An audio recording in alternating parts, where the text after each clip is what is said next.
Ladies and gentlemen, we have a new addition. H. Portico Security specialize in cash trucks across LA. Do you have any idea how dangerous this job can be? Some out there, yeah. We ain't the predators. We're the prey.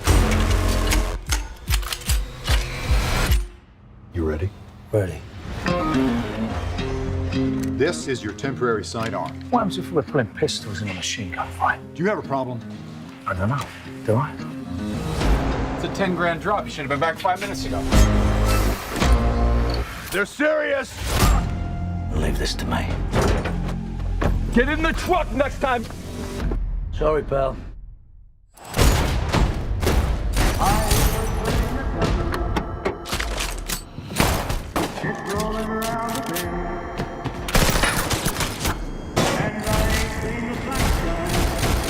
Who is this lunatic?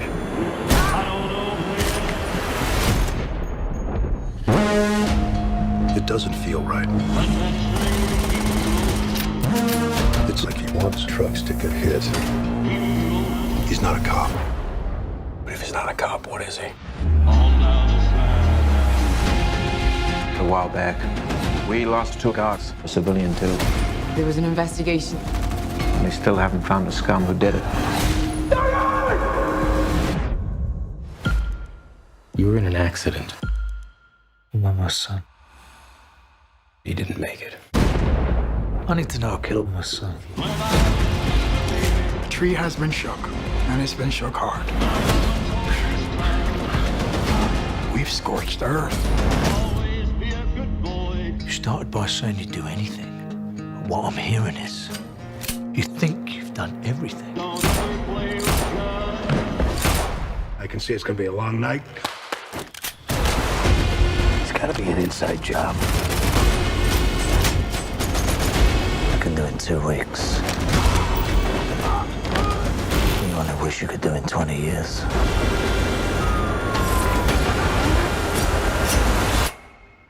And I do bear a grudge.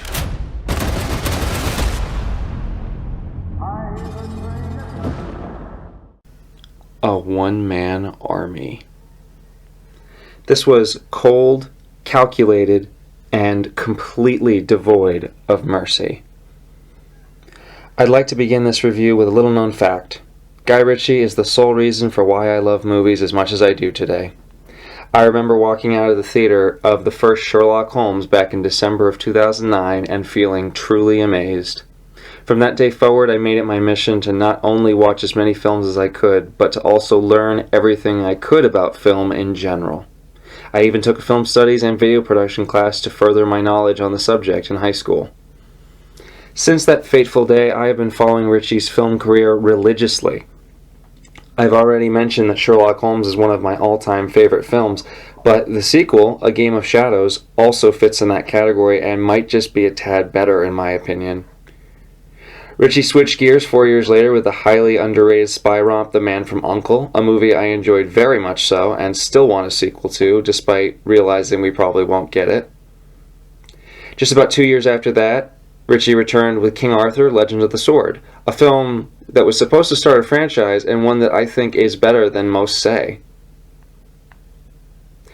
After a couple of poorly received films, Ritchie took a major left turn with the live-action adaptation of Disney's Aladdin. While I admit that he seemed like an odd choice at the time, I think he did a decent job and made a boatload of cash in the process.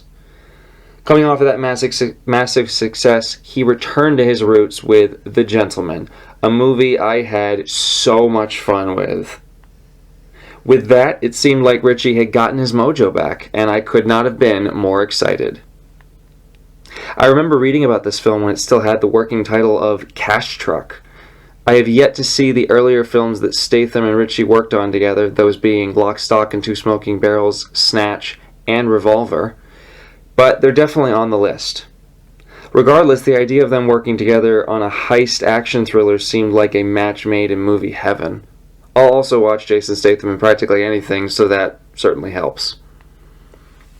This was pretty riveting. It's a lean and mean film with Statham at the center of it all. H is the epitome of a guy who shoots first and asks questions later. Statham plays him with an icy edge and shows just enough humanity to get you invested in his character. It's awesome seeing him in films like Spy and the Fast and the Furious franchise, but it's also cool to see him in more serious movies like this. It just serves as a reminder that he can still do both very well. The rest of the cast is solid too, especially a no-nonsense Scott Eastwood in a supporting role. The film looks and sounds great. The action is tight, close quarters, and brutal when it needs to be. The storytelling structure is a little odd at first, but the movie eventually finds a good rhythm and maintains it until the end. It's cleverly split into 4 acts, and it's paced quite nicely for a minute under 2 hours. It's never boring, well executed, and ends on a particularly satisfying note. I give Wrath of Man 4 out of 5 stars. Thank you so much for listening.